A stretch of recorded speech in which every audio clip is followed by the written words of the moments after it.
Thank you all for coming, and Robin has asked me to do the land acknowledgement, and it's pretty special to me because I grew up in Saskatoon. Very little knowledge of the Indigenous people and their history other than the Riel resistance and bus trips to Batoche and things like that. And I also come from British Columbia, where there were no historical treaties, and there's been a long process involved there to deal with it. So, of course, having not done an acknowledgement for Treaty 4, asked Robin for the acknowledgement, and again, just to acknowledge we are on Treaty 4 land. We have to have a relationship between the Indigenous people and come together today on this in a public space. So it's the traditional territory, and hopefully I get this out, the Cree, the Saulteaux, Dakota, Lakota, Nakota, and the Blackfoot, and of course we acknowledge the Métis Nation and honor their contributions and place in history. And certainly the museum has done a good job of reaching out to the community and will continue to do so. So we have benefits and responsibilities under the treaty, and we have to work together on the path towards reconciliation. So I think in that context, we put the rockets and we go, well, why is it important to have this in the museum? Why is it important that we talk about this? And we put it in the context of there's a group of, not only in the community spirit, starting the tournament in 1947, post-war, after some pre-war baseball, obviously, in Indian Head, but the arrival of African-American players from Jacksonville, Florida, later from the Bay Area, other players, and the interaction of those players with the community. And I think that's what we need to understand in the context of Indian Head as a community, Saskatchewan, the prairies, and we've heard Robin talk about J.D. Ma, who took all my good lines, so I have very little to talk about, but Nat Bates and Willie Reed, and the full video is on YouTube. I'm going to go back and edit it and get my ugly mug out of there, because I now know how to work iMovie to at least a very simple degree. But very, very charming gentlemen in their 90s. I've got a few years ago to hit 90. I hope I'm in half as good a shape as they are, both physically and intellectually, and what they've learned from Indian Head and what they've contributed. So we go back and we say, well, why did this occur? How did Indian Head become Canada's greatest baseball tournament? That's what we see it being called. First of all, it started as Western Canada's baseball tournament. But how did it succeed? How did it compete with Camrose and Foam Lake and Lloydminster? And we look back and we tend to ignore Canadian baseball history for the most part. If we watch the betting network, Sportsnet and TSN, we see that everything is focused on hockey, even if they have Blue Jay games. Everything is hockey. The newspapers are hockey. And when we go back, we realize there's a long history of baseball in Canada. If you look at the book that is out, where my chapter on the Indian Head tournament is there, and 34 or 35 far more erudite authors than I am have contributed. Baseball in Canada has a long history from the 1860s, and it's not just an American game, and I think it's important to realize that. And in particular in Saskatchewan, Manitoba, Alberta, we see in the 1900s, obviously we had very much an agrarian society. The flip between rural and urban is probably 80-20 rural in 1910. It's probably 80% urban right now. Towns that I used to drive through, got driven through when I was a kid, and I come back, they disappeared. There's 600 people town, even in 1970s, about 60 today. And when I first visited Robin in Indian Head last year, I told her this story, although I probably shouldn't have. I said, when we drove to Cousins in Moosomin or to Winnipeg, The only interaction I had with Indian Head was stopping for gas. And I sort of knew there was an experimental farm here, and Robin has convinced me they weren't experimenting on humans, so that's a good thing. But I was blown away. And I was blown away by Main Street, by the museum, although I must admit, I go, how is she ever going to get this done for next year? But it was impressive, and I think probably a legacy has continued early 20th century through today, where it's very different. How many small town theaters like this have been abandoned, have been destroyed? I look at the old post office then, it's for sale. What a beautiful building, all the preservation of history.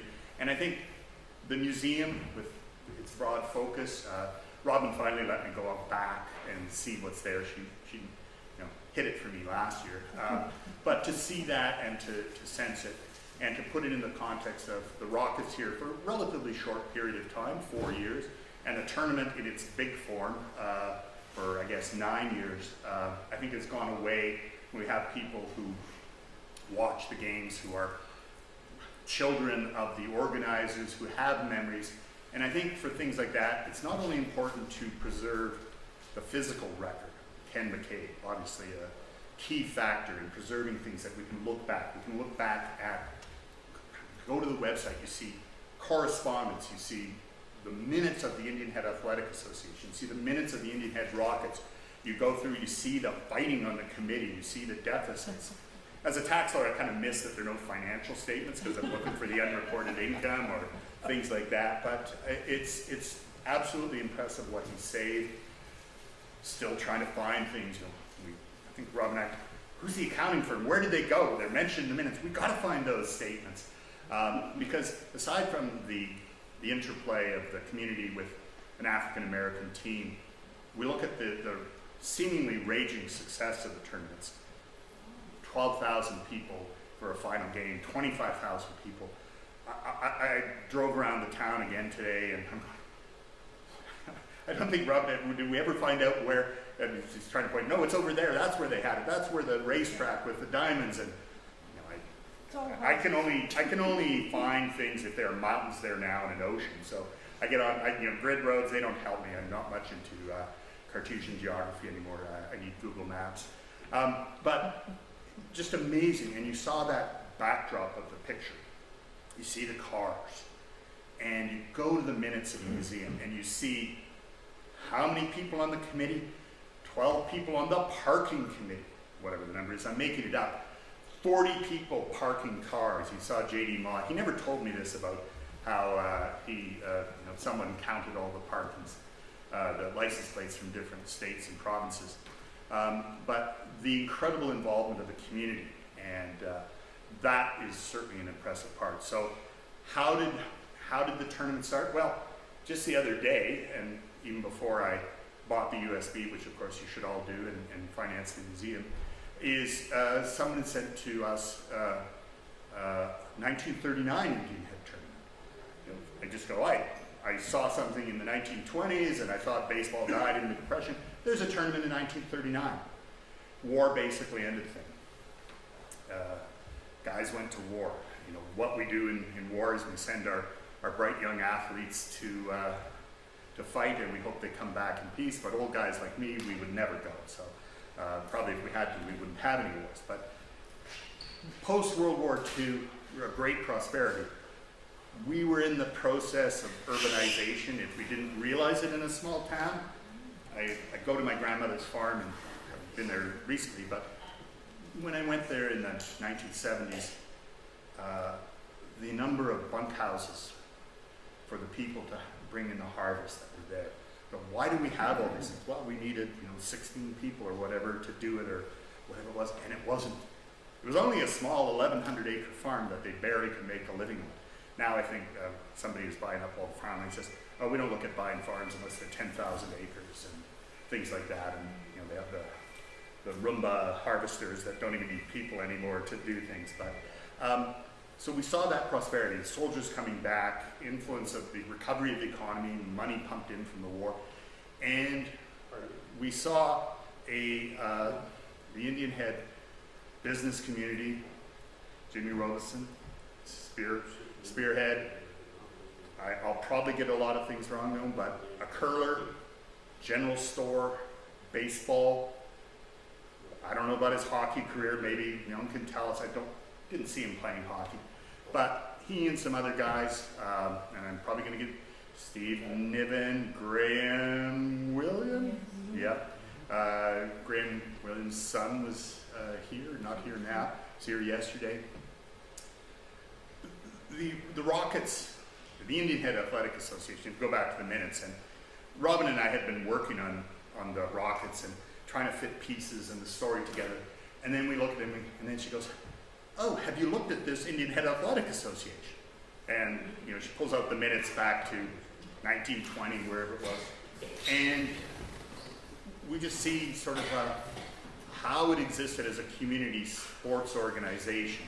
And obviously, you weren't traveling far. You're not traveling to BC to play hockey like you might now for a select team. And he saw guys who say, what do we do post-war to keep the community active, to bring, basically bring in tourism in a sense, but to bring all these people from Minot, North Dakota, from Idaho, from Alberta, how do we deal with it? As J.D. Ma mentioned, and at theplate.com, no need for the www, you have to go visit it if you have any interest in baseball, because there are not just the Rockets. Rockets are a small part. He's chronicled baseball history in Western Canada back to 1900 and before with an incredible amount of work. And without him and Ken McCabe, I'd be up here and I'd be mumbling and I'd be done in 5 minutes and people would be going, was that all there is? And I go, yeah.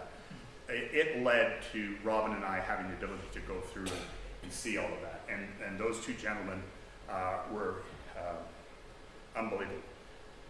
The interesting thing, of course, about looking at small town baseball or small town hockey or something, we all know what happened in Major League Baseball. Thousands of people have written on it, sometimes accurately, sometimes not. Myths get repeated. Same thing in hockey.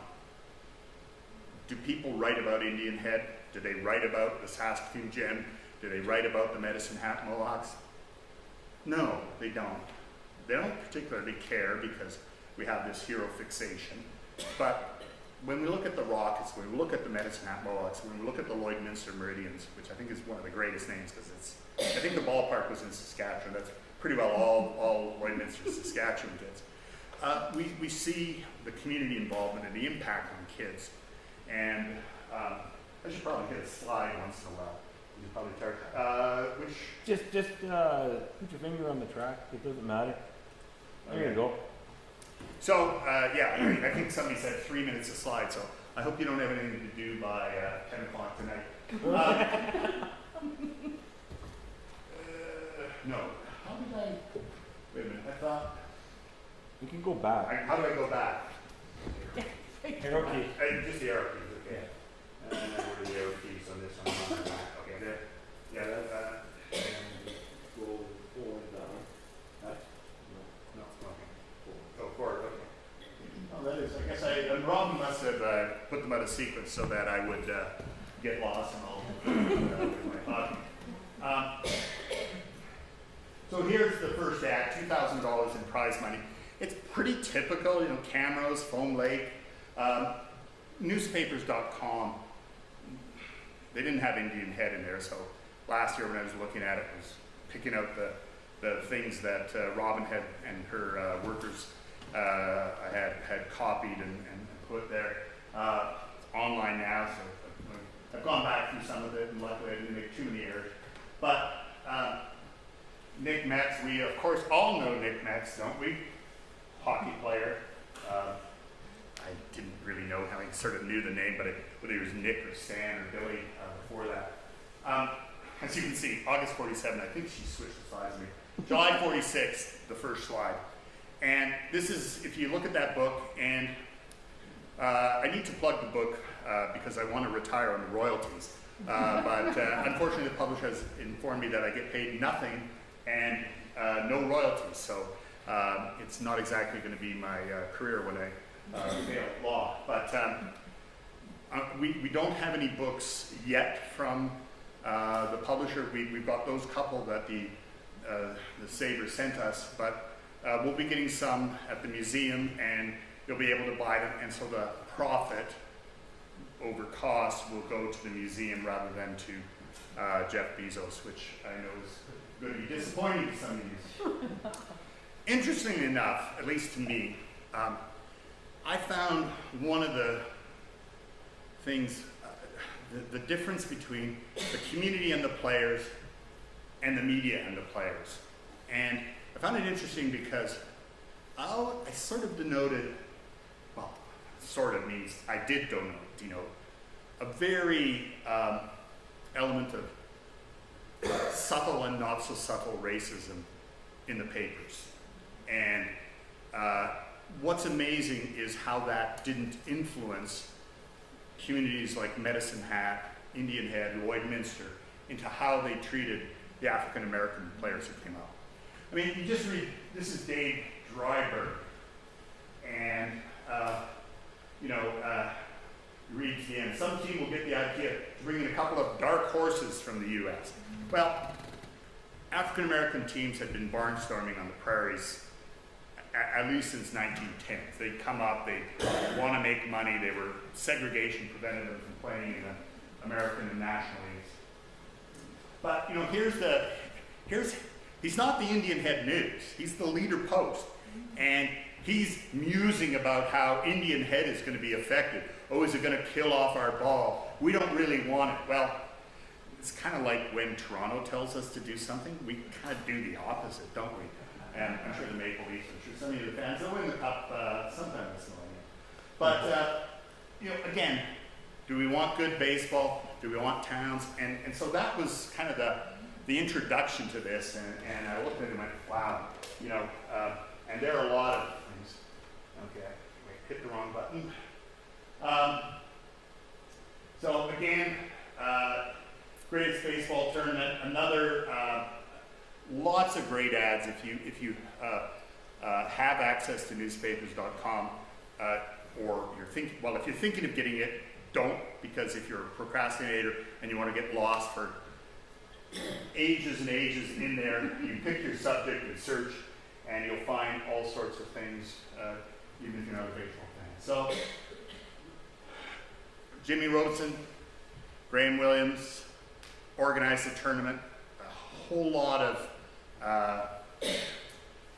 fan success early, great crowds, lots of revenue. It wasn't clear financially how the tournament was doing. You know, as a tax lawyer, I always deal with unreported income, and some of my clients might be less than honest.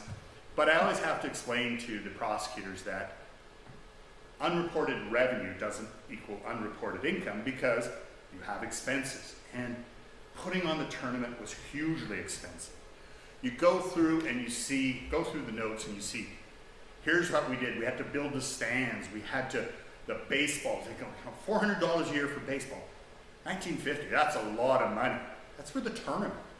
And probably going around to kids, give me that ball back, kid. Yeah. Probably, you know, some of you may have gone chasing the balls and that. But, I mean, without Jimmy, we wouldn't have had a tournament, and the other guys were there. And so, interestingly, we had the tournament for a couple of years, great success, no local team. Brandon Grace. I'm always afraid somebody's going to ask me a question, well, who won the tournament in 1949? And I go, look over there, squirrel. Well, I go back to my paper and try and remember it. I can tell you how many goals Bobby Orr scored in 1969, but you know, things that I didn't learn before I was 12 in terms of sports, I don't remember off the top of my head. Try and remember the important things, the tone of what was happening. So we've got a tournament, it's successful, it's got people, and then we look at it and go, what don't we have? And what we didn't have is the local team. You know, there were local ball players, and you know, they played, I don't even want to pronounce it. They played Moosomin. I was going to pronounce Wolseley, but I'll probably pronounce it wrong. And we don't have a team. So why not try and recruit players from the area? Why not recruit? Well, you know, the 1950, the Bentleys were up with Saskatoon Gems or the Delisle Gems. Regina had a bunch of good players, a lot of hockey players, Nick Metz, who was the slide of sorts. But Jimmy Robertson and the others, I think they wanted to think a little bigger. And what I didn't find, you look at history and you got blocks that you can fill in. It's great, it's good. But there's always these questions like, why recruit Americans? Why look to African Americans to fill the team? I think the answer to the second one is easier than the first. And the first one is probably there weren't enough good ball players to compete with Saskatoon and Regina and Moose Jaw. So, just like anybody else, any business, say, where can I get my best return? Where can I get capital? And players are capital. So, 1950, and this is, I couldn't figure out how to, I'll get skills in Photoshop after I do iMovie. You can ignore that jockey. But it's also interesting somehow when things get reported in the paper, in one article, we assume it's true. And today we look on Facebook and, as you know, everything on Facebook is true. We're looking to hire a semi-pro club. And this is a great article that says Rogers Hornsby is going to help us out. And he's going to find it. And for those of you who don't know, and I'll probably get it wrong, Roger Hornsby was the greatest right-hand batter in baseball history in terms of batting average and OPS and all things like that. I think his lifetime average second highest to Ty Cobb, 358. For those of you who aren't asleep by those statistics, very impressive. So it gets repeated, people go. Roger Hornsby recruited the Rockets. Great. But I look at it and go, Jimmy and Graham and Steve and wherever the other guys were, can't remember, my apologies, they went down to Wichita in May 1950. National Baseball Congress, basically the umbrella for amateur teams, have their meeting there. And just like, I started to bring up the Canadian Tax Foundation, you go there and you network and you schmooze and you try and tell people how impressive you are. They went down, similarly with baseball, went down to look for baseball players, a baseball team. Roger Hornsby was managing Beaumont, Texas that year. So I had to get out my ruler, which I think is on Google Maps, and say, really? How could he be in Wichita at that time? Because people said, well, Roger Hornsby signed up his team. And here's where the importance of original documents is there. Because the newspaper isn't original documents. They weren't in Wichita, and they didn't know what happened. They're just, hopefully there's no media here, but they get fed something or they just repeat it, and it's tough because you have to go, where's the original research? The museum has, from Ken saving the documents, they've got the original letter where Jimmy is saying, hey guys, come up from Jacksonville, Florida. Come as the Rockets, and here's the terms of her contract. And I'm looking for Rogers Hornsby because he's a great star, and I'm kind of going, where's his name? It's not there. And then, Robin knows how much time, it's addressed to somebody called Wayne Clark. When you look on the letters on the museum website, I believe. Wayne Clark, who's he? I emailed everybody in Milwaukee, because Wayne had an address in Milwaukee. All the Milwaukee Braves historians and pretty well looked through the Milwaukee phone book. Clark, that's not a common name. Couldn't find any mention of him as a baseball player or executive or scout or anything. Don't know who he was. What I think he was basically the guy who brought them together. Jimmy Williams and the team was playing in, even though they were Jacksonville, Florida, I think they were playing in Brooklyn for that week. The Jacksonville Eagles were a minor league, a Negro League team. They played in the Negro American Association, I believe. Could be wrong on that. But, so nobody was there. No mention of Hornsby. I think he probably just said, hey, go talk to Wayne when you're down at the National Baseball Congress. So the Rockets come up, and of course I probably didn't put the letter in here, I don't think. The Wichita News, because we all know local papers are often boosters. We want our community to thrive. thrive. We want things, we report the bad news, but we sure like good news. Wichita Eagle, May 19th, 1950. What the heck are these Canadians doing? What are they doing? A town called Bonway, of about 800 population. And that's the exact quote. I'm not that bad a writer that I would write like that. 800 population has a guaranteed prize of $3,750. Don't tell Robin, I don't even know where Fawn Lake is. I didn't Google it, but somebody told me it's still pretty small. I've actually got a few programs I found from Fawn Lake tournament, so it's pretty cool. No lights and no Sunday ball. Well, the lights got fixed, but no Sunday ball. This is what I love about Saskatchewan versus Los Angeles. In the summer, it's light till 9 o'clock and longer, so we can play. Interestingly, it said we play 3 games on 3 different diamonds. Now, I don't believe I was around in 1950. I don't think I was, since I wasn't born. But Robin and I have tried to figure out, where are the 3 diamonds? And we look at the scorecard too, and you see the draw. You have an even number of teams. And you go, well, how are you playing 3 diamonds if you've got 24? It's probable. I haven't seen any scorecards yet or tournament results, but interesting. So hundreds of cars to park. I don't know. Have you counted the cars in that photo? I count more than hundreds. And I just go, how did that parking committee survive? How did those people deal with it? How did you have an organization? You've got people in stands, but you've got hundreds, if not thousands of cars sitting there. And obviously, Indian Head's population then, same as now, 1,500, 1,400, 1,600. How did they get everybody to come? And so, just an incredible event of there. So the Rockets came up, all black team. Jimmy goes, well, yeah, bring your bus up and you got to change the name because we like the Rockets better than the Eagles. He didn't say that, I'm kind of reading into it. And was it Harold or somebody whose dad came up with the name? My apologies if I got the name wrong. So Rockets were great. Didn't win the Indian Head tournament.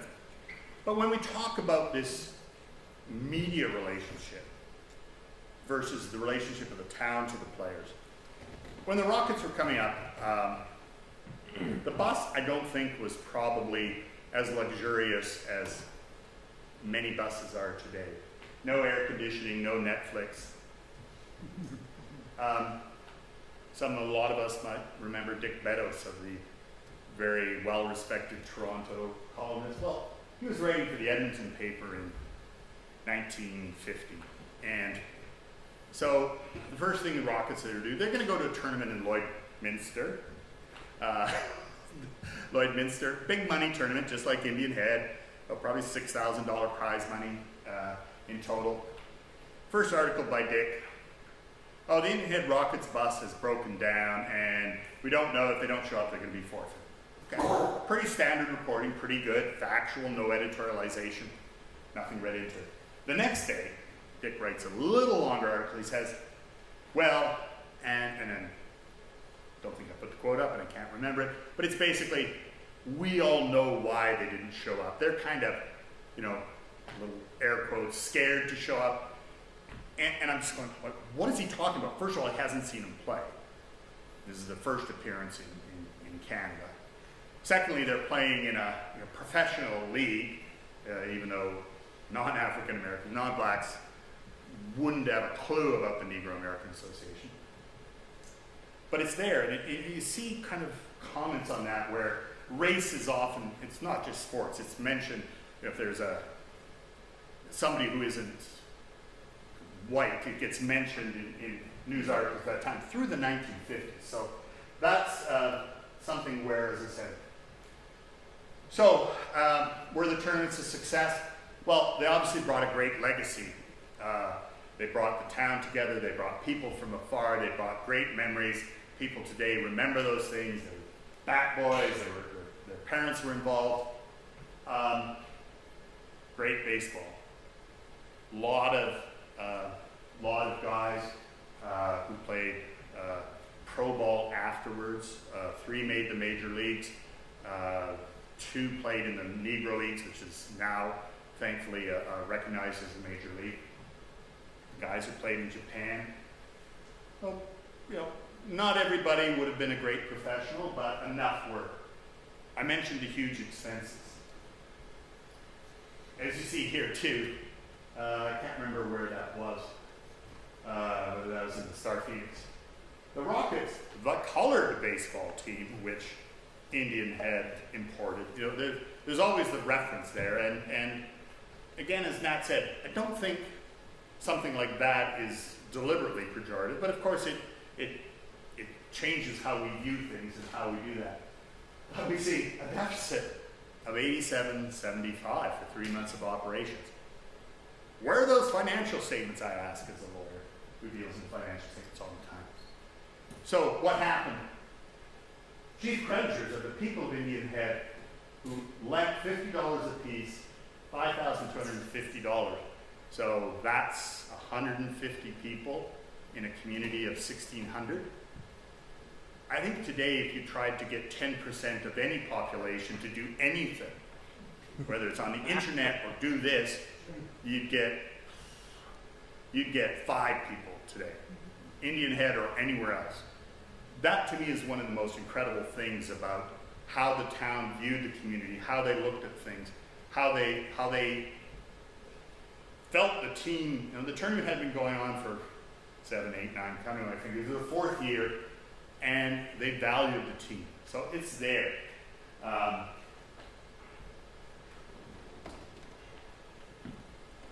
Next year, 1951. Well, 1950, we talk about Jackie Robinson in 1947 and J.D. Mott, as I say, Robin stealing all my thunder about how the American and National League took the best of the Negro Leagues and just essentially decimated the Negro Leagues of their stars and led to the sort of the eventual downfall early 1950s, and also the minor leagues, because the players, the finances weren't there, and these guys needed the money to live, to work. They wanted to get paid just like anybody else.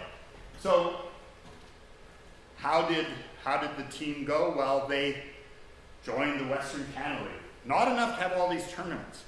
So when we talked to Nat and oh, sorry, I'm just going to step back to 1950. We talked about Jackie Robinson. Tom Alston played for the Rockets, first African American to integrate St. Louis Cardinals. And as tough as it was for Jackie Robinson, you think of Tom Alston, a name that, you know, before I looked at this, I kind of go, yeah, okay, I sort of heard of him. I couldn't tell you what his stats in the majors were. I couldn't tell you how long he played. You're not a star like Jackie is, and you're also in St. Louis versus Brooklyn and New York. So nothing's been written about him, about how tough his life was and in the majors. And that, to me, you know, if I could go back in time and just say, why didn't somebody deal with this? The other guy we'll see in 1952 is Pumpsie Green. And Pumpsie was the first player in 1959 to integrate the Boston Red Sox.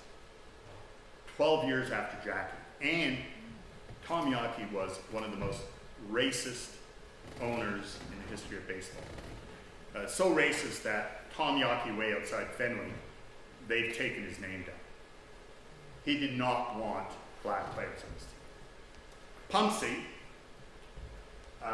in 1951, was playing for the Medicine Hat Mohawks. Now, I think I clipped that from either J.B. Ma's website, so I'm not sure why it's called the Saskatchewan Western Canada League when we've got Moose Jaw, Medicine Hat Mohawks in there. But Pumpsie, Nat Bates, Willie Reed, and 2 Kelvin Winters, and I can't remember the 5th guy. I'll ignore the comments from the gallery. Came up as 18-year-old kids. The other guys might have been a bit older than Pumpsie, Nat, Willie. Came up to Medicine Hat first year to play ball. Why did you come to Medicine Hat? And you watch his video, and I think it's more expansive when you see the whole full video, and I'll edit me out. I'll probably leave Carol's face in there, but I've learned how to edit parts of the screen, so it'll just be Nat and Willie.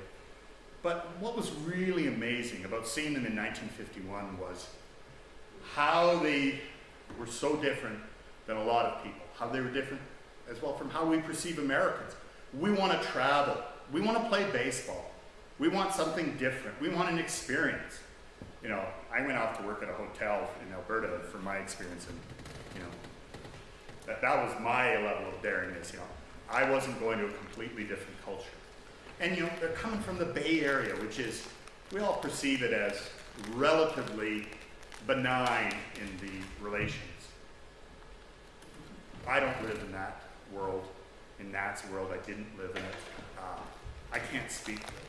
I can only listen to him and try and understand.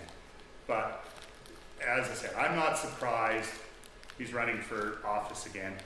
At the end of the video, I think Robin and I both said, we don't care about foreign people financing. We're going to send you money and we're going to work on your re-election campaign.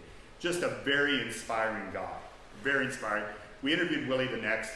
Willie's health has deteriorated a bit, but just guys who truly cherish their time.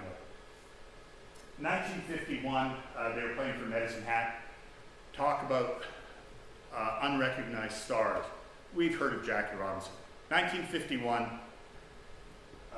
you don't see Sceptre, Saskatchewan there. Another town, I did look this up because I'm going to go to the Sandhills Museum the next day or two, which where it's near Sceptre, maybe in Sceptre, around Sceptre. And one of the other people we interviewed was a fellow named George Mahaffey, 87 years old, lives in Medicine Hat, just like William Nat. Great mind, agile, sharp, good physical shape, and talked about his experience playing for Sceptre and also playing against Medicine Hat Mohawks and the Union Head Rockets. And 1951, talk about unrecognized heroes, Chet Brewer was pitching for Sceptre. And Chet, if you look at his career, you Google him, 43 years old in 1951, he had played and pitched pretty well everywhere. Mexico, probably the Caribbean, all over the States, Negro Leagues, everywhere. One of my treasured items, I got a book signed by Chet, and I didn't even realize it. I was working on this, and then I pulled a book that I hadn't looked at for years, and it said it was signed by Chet, and it just made me feel sort of that connection to him. Playing for Sceptre, and even at 43, George said, you know, George was 18 then, and George was, I don't know, our fastballs might have been the same, but he was way better pitcher than I was. George mainly played first base and tried to avoid pitching at all costs. Month into the season, Chet goes over to Indian Head. Why'd he go over? I don't know, got paid more money. Nat and Willie, they didn't quite remember exactly what getting paid, about $100 a month. Enough to live on, enough, you know, you're 18 years old, and I assume, I don't think they said they drank a lot, but you know, it's an experience as an 18-year-old. Chet was getting $500, which is pretty good for semi-pro ball at that time.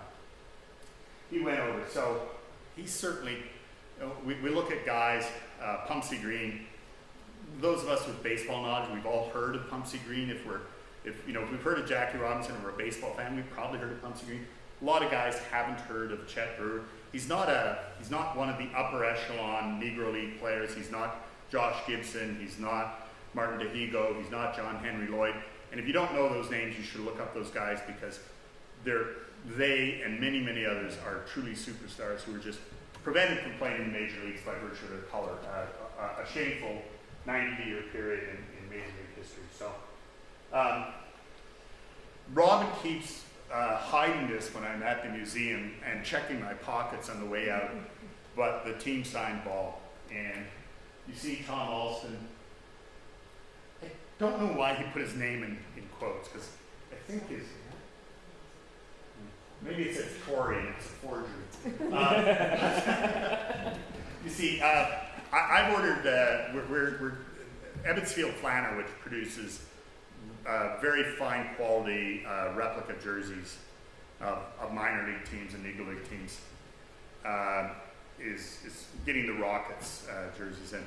Of course, they're going to be here for the opening of the exhibit, and I just said, no, Robin, I've dealt with Evans Field for 25 years. Their idea, maybe when you have the reopening in 2023, they'll be here.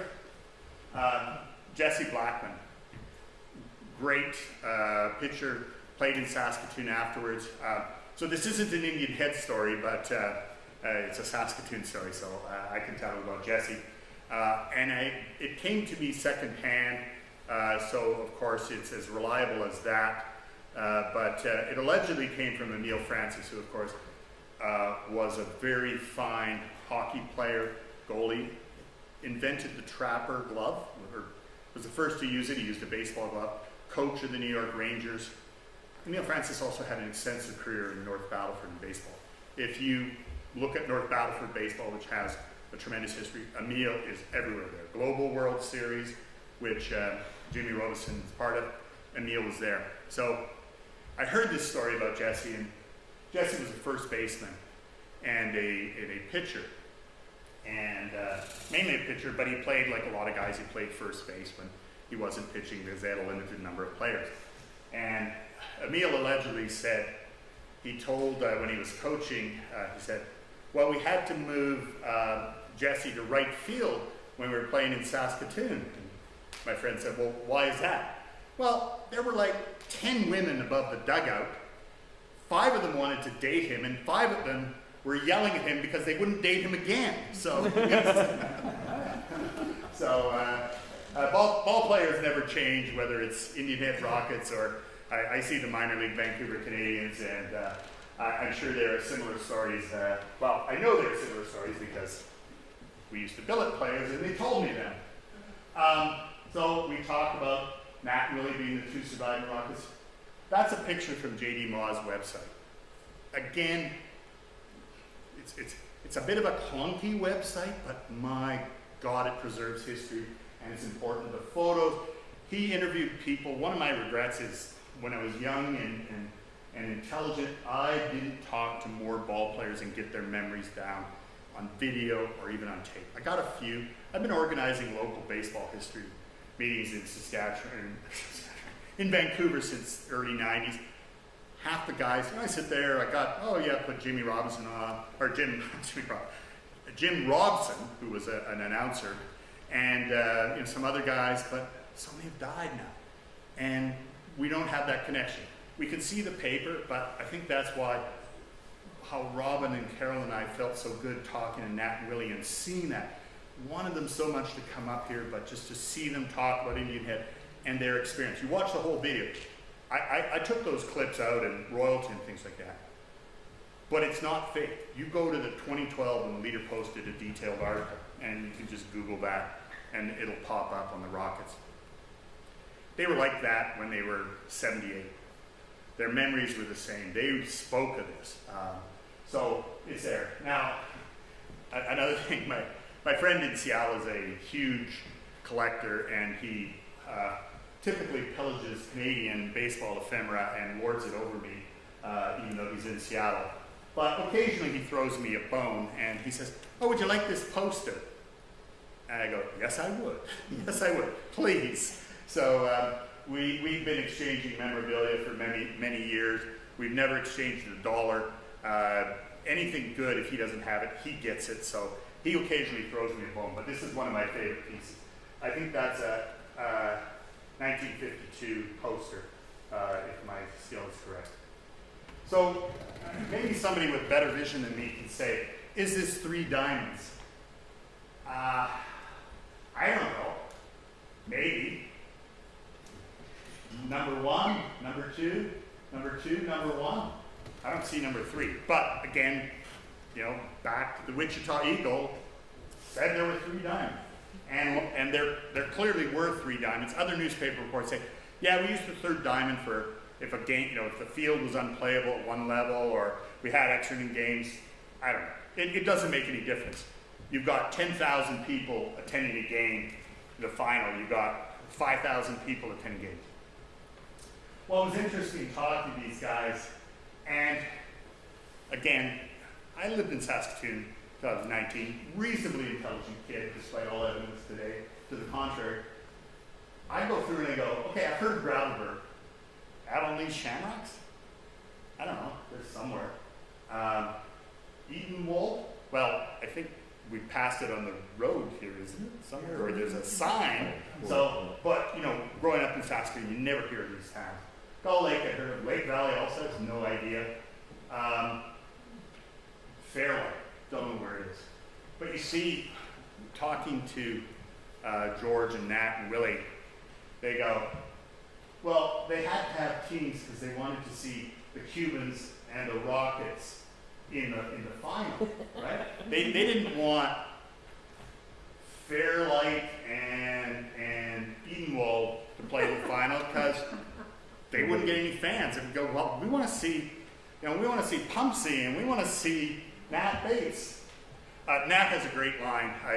It's on the YouTube video. I said, so Nat, you know, you're 18, and he says, well, I could throw a fastball as fast as Chet Brewer, because Chet was 43 and I was 18, but Chet had all the change of speed and curves and things like that. So I said, well, how would you do against Willie Mays? Of course, Nat never played professional baseball beyond this, you know, wouldn't have had that quality. He says, I'd strike him out because Willie's not in as good shape as me at 90. So that's a great line. And the politician, right, always comes up with what it is. So here's the 1953 Jim Williams, big Jim Williams.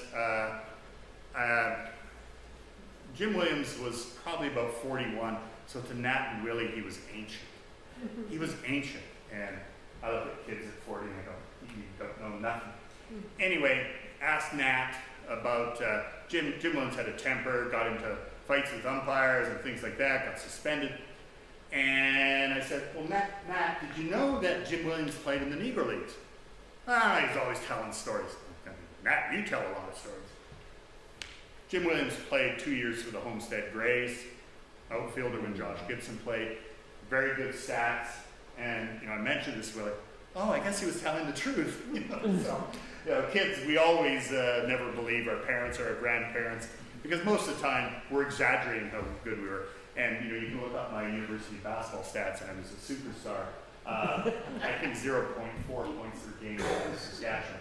So, and I'm probably exaggerating how good that was. Florida Cubans came in. We saw the exhibition game. But basically a bunch of mainly players from Cuba, Hispanic, black players, replaced the Rockets. A lot of the Rockets went over to Regina, played for the Red Sox. Nat and Willie got drafted, so they had left for 1953. But how did they do that? I missed that. So you saw that exhibition game footage. The Rockets were playing the Florida Cubans in 1952. So they come up and they barnstorm, they make enough money, and they go, hey, we're making way more money playing on the prairies and in northern United States than we would in Cuba or anywhere else. So they were there, they won the tournament, but again, the financial pressure on this. Not only are you running this tournament, but you also got the team in the league. And we try and look and we say, well, how did they break that down? And you look in the papers, and they're not getting, for a league game, they're not getting 8,000 people. Mm-hmm. They're getting 800 or 600. Great. You think 1,600 people, Rough Riders should do so well to get 50% or 33% of their population out for a football game. Maybe they do. I don't know how big Regina is now, but you know, it's just. And I was trying to figure out, you know, I asked Nat Willie, well, how when you went on these tournaments, how did you get paid? You know, well, we were making $100 a month, but how was the money paid out of the tournament when you won? Because they not only played in Indian Head, they played in Camrose, they played in Rosetown, they played in Foam Lake, wherever they did. So by 1954, things are kind of, what's that medium that existed before TikTok? You know, television, and things are coming up. We're urbanizing, and you can see the decline of sports in the fabric of the small town as a spectator. And sit here and go, well, we only want to see, we don't want to watch league games. You know, our league isn't working because people only want to come and watch the tournament. You know, you don't want to watch, I think they were playing like 65 games, 66 games over the summer. We don't want to watch, as good as they are, we don't want to play these scrubs for 33 games and that. So it really became a battle for what was happening. And 1955 was the last major tournament. And what happened there is they go, well, you can't be in a league if you want to play in our tournament. And you kind of go, okay, but that meant you're not seeing the best players. You're not seeing the Max Bentleys. You're not seeing the Pumpsy Greens, the Tom Alstons, the Jesse Blackmans. So the Rockets, again, it's financial pressure, just how much of a deficit can we run? We're not sure. Newspaper reports see 8,775. None of you see 3,000. Without financial statements, you can't really tell. But it's clear there was a limit to how much we could fund this as a community because the revenues weren't there to match expenses. So no local team in the tournament, and just, you know, what do you say? We never liked ties. There are no ties in baseball. The last game of the tournament ends in tie. It's, you know, in darkness, called because of darkness in a tie. And the Notre Dame Hounds, I always thought they were a hockey team with Father Murray, but I mean, they did play baseball, obviously, too. So that's the last tournament. Rockets weren't there. What do we draw out of this? Well, J.D. Moss said it best in all of this. We look at the factors why the Rockets went away. Urbanization, financial pressures, very significant factors. Baseball did a horrible job both at the major leagues and the minor leagues of marketing in the 1950s, ceding the media and the fans' attention to football. It's not just, and everybody a bit older than me who goes, oh yeah, baseball was so good in the early 60s and the 50s, never been better in the major leagues. And I kind of go, well, do you know in 1966, your beloved Chicago Cubs were second last in the National League in attendance. They drew 600 and some thousand people, you know, and now you can't get a ticket to Wrigley Field, right? But baseball, major league, was not good. Willie Reed, Nat Bates, George Mahaffey, everything I've read, talked to, George related stories of other African-American players who played for Scepter and just how well they were treated. Not everybody in Canada was perfect, obviously. You know, you heard Willie talk about how they were called, you know, maybe a bit of rose-colored glasses, but to see people goes, we invited them into our home. You know, I asked Nat, I said, well, did you always eat at the Dominion Cafe? And another part of the video, he goes, well, no, you know, we got meal money, so we just ate wherever we wanted. And that sounds normal to us. But you're in Birmingham, Alabama. You're in Shreveport, Louisiana in the 1950s. You're staying in the bus while the white players eat wherever they want. And again, I can't relate to that. I was going to say I'm too young. But I can't relate to what existed in the 50s. I can't relate to what exists today. But I relate to what Willie and Nat and George Mahaffey and everything else I read that rings true to that. The media wasn't perfect. All the fans weren't perfect. All the players they played against weren't perfect. But overall, it was, so I say, a lack of overt racism. You know? And even those of us who were there, you know, if we were there as 12-year-olds, 15-year-olds, you know, we don't see the full picture. I certainly didn't see it growing up in Saskatoon. Indigenous community, Well, that's on the west side of Saskatoon. That's not where I live. It's hard, and it's hard for us to open our eyes, but I think we did. What are Basina, Eric, and Russ doing here? Robin found this photo, and to me, it was the greatest photo in the Indian Head collection. It's not a baseball team.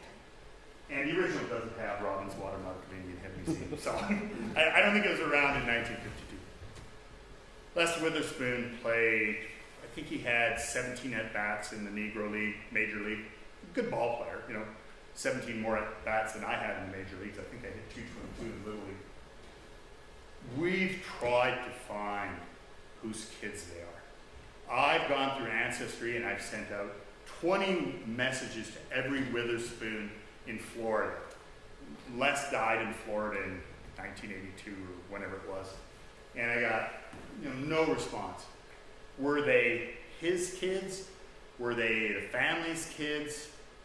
But you see that, and Robin knows where that was, but of course I've forgotten it because I just drone on about a lot of things. But that's in Indian Head. It's in the museum. Somebody kept it. And just to see, kids who just got big smiles on their face. I don't know. I'm going to try and go back to one of the photos, and I just don't know if it's on there or not. I think we probably edited it out. It's one of the most important photos. That's why it's not there. In the museum, and when you go to one of the team photos, and I hope it's in the display, because if it isn't, I didn't tell Robin to consider putting it in there, but it's a team photo, and it's of the Rockets. You go, yeah, a bunch of ball players, great, there's so-and-so, there's so-and-so, a couple guys we don't know. There's a kid about 8 years old, and he's turned to the side, he's looking at the team, and his jaw is just wide open. And he's just in awe and amazement at these guys. He's in amazement at these players. And you see that in minor league baseball. Major league, oh God, I want a foul ball hit by Vladdy Guerrero Jr., things like that. But to the kids, and even today in Vancouver, where it's A ball, so 3 steps below the majors. To those kids, if they're not totally immersed by media influences, they look to these guys as real heroes. And I thought that photo, if you can see when next time you're in the museum and see this kid, and he's just staring there and jaw wide open and going, these are ball players, these are guys. He's just, they're there. And that as an 8-year-old or 12-year-old, or I think he's not 12, probably about 8. And it's just so impressive to me. And that's where I look and I take the impact of the Rockets. One of the questions somebody asked me, or I talked about, and I talked to a number of people, it's always interesting because the Rockets were gone at the end of the season. When you look through the history of African Canadian communities, Amber Valley in Alberta, I wonder if there had been more settled. They stayed there and say, okay, we're 8 of us, we're going to stay over the winter and do this and become part of the community. Whether part of how that, when they were going back to play in Florida for the fall, because you can apparently, probably the only reason to visit Florida, but, would that have made a difference? We're here, we play, we're gone. I don't know the answer to that. And that's a historical question. It's when you have to look at that in the historical context, what it brought to the community, the memories it created, and the impact on the players themselves and what they took away. Haven't found one thing where some player says, yeah, I was treated badly in Canada. Not just Indian Hat, but in Camrose, in Foam Lake, in this.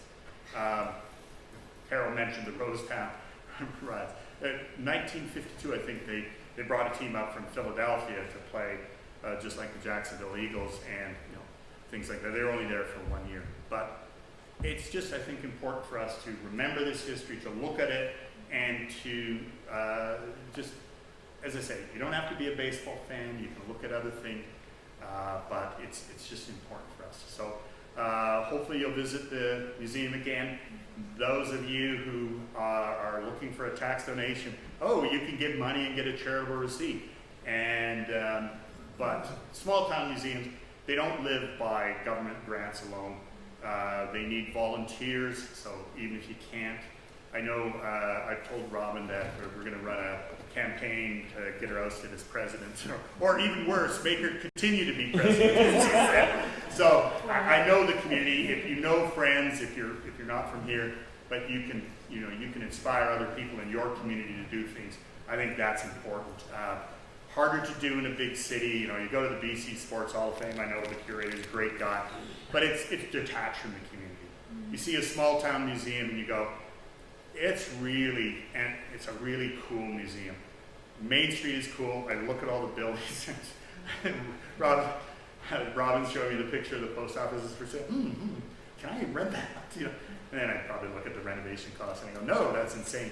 But it reflects the Rockets. It reflects the time. And again, that's why you're a community that exists, that thrives, and the people make it. And the Rockets are part of that experience. So just thank you for letting me be a part of that. Thanks to Robin. Thanks to Ken McCabe. Thanks to J.D. Law. It's been a pleasure writing that. There's a little chapter in that book. And as I mentioned, we're going to get some copies sent to the museum. So if you can hold your enthusiasm for a while and wait, instead of buying it on Amazon, you'll get the money to the museum. And I thank you for your time today. Thank you.